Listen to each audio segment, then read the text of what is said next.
So there had been a lot of debate about Jermaine Burton's decision to transfer from UGA to go to Alabama. I felt sad to see him go, but at the same time, I kind of understood the reason why. He wanted to go to a system and to a quarterback that gave him a better chance to make more plays and to better his draft projection. So I ain't knocking it at all. This here is the first pass play of the game. So you got a bunch right, two tight ends on the right, one on the line of scrimmage, one in a 3-point stance. Wide receiver stacked up. That's Jermaine Burton stacked up behind him. And then you got another receiver on the left. Defensively, they're in a 3-4 alignment with the corners positioned the way they're going to go to a cover three, as you'll see. This is the offensive play, a play action, rolling to the right. Jermaine Burton is that receiver going to make that short out, and he's going to come open for just a little bit. Defensively, of course, I said they're in a cover three. The safety at the bottom is going to drop down into a cloud coverage. The end at the top of the screen is going to go out because he sees the tight end go out for a route. He's going to go into the flats. And I highlighted Christian Harris right here with the red circle. I'm going to talk about him in a minute. Now I'm going to let it play. Here we go. And you see Burton come off. He's open for just a split second. And there's little opportunities like that I think that Jermaine Burton was getting frustrated by. As I said before, I highlighted Christian Harris because of his particular assignment. He's got Darnell Washington, number 0. If he goes for a pass, he's going out with him. But if he's blocking, he's going to go straight to the QB. Now here we go. Darnell blocks. Christian Harris goes straight to the QB. Perfect.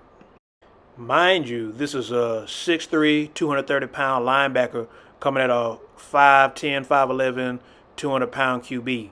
That's not a lot to see over. So this next play should have been a touchdown. And I know Stetson was probably kicking himself after the game that they missed this. But Burton was wide open down the middle of the field, and they just missed it. Sometimes it happens. All right, so here's the offensive play. We got 2 posts on the outside. Burton is going to cut a little bit deeper than, I guess that's Adonai Mitchell at the top. Tight end's got a wheel route coming off the line of scrimmage. Kyrus Jackson in motion. He's going to be running a swing route to the right, and then the running back's running a swing right to the left. Now for the defensive part, I want to say that this is a Tampa 2 because of how the middle linebacker comes out of his stance. He's looking at tight end, but once he sees the tight end go away in the flats, he drops to the middle of the field. Of course, the corners got the short flats. The safeties got their 2 zones. But I want to look at the safety at the bottom of the screen because he bites on this wheel right he sees down here. And so Burton comes wide open up the middle of the field. And so the safety is really the one who made the mistake because as soon as he seen the tight end go in the flats, he should have gone with Burton.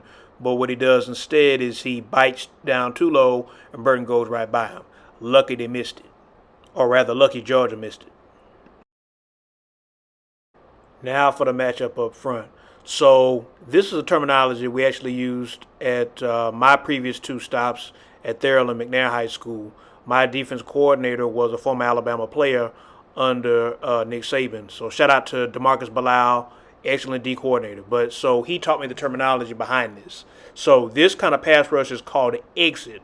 And it's a stunt because if it's a pass play, then what's going to happen is everybody's going to step to that outside gap and then stunt. D tackles go outside, ends go inside.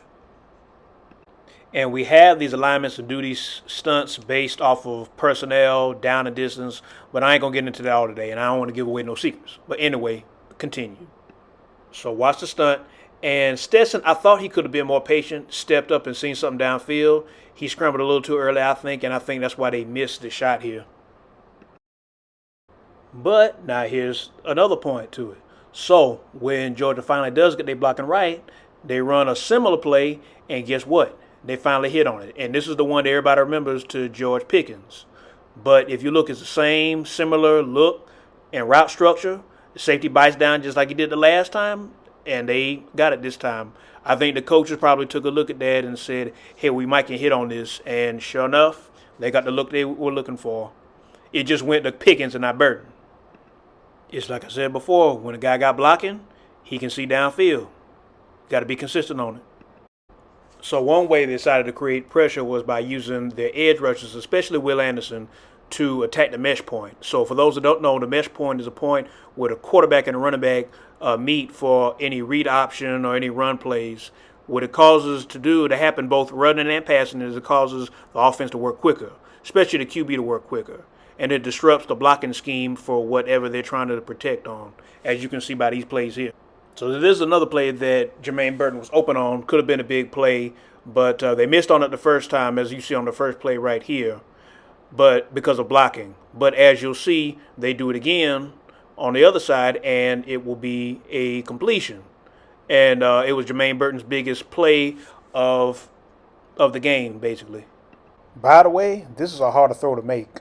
Opposite hash going across his body to the left. That's impressive. So he can do a little something.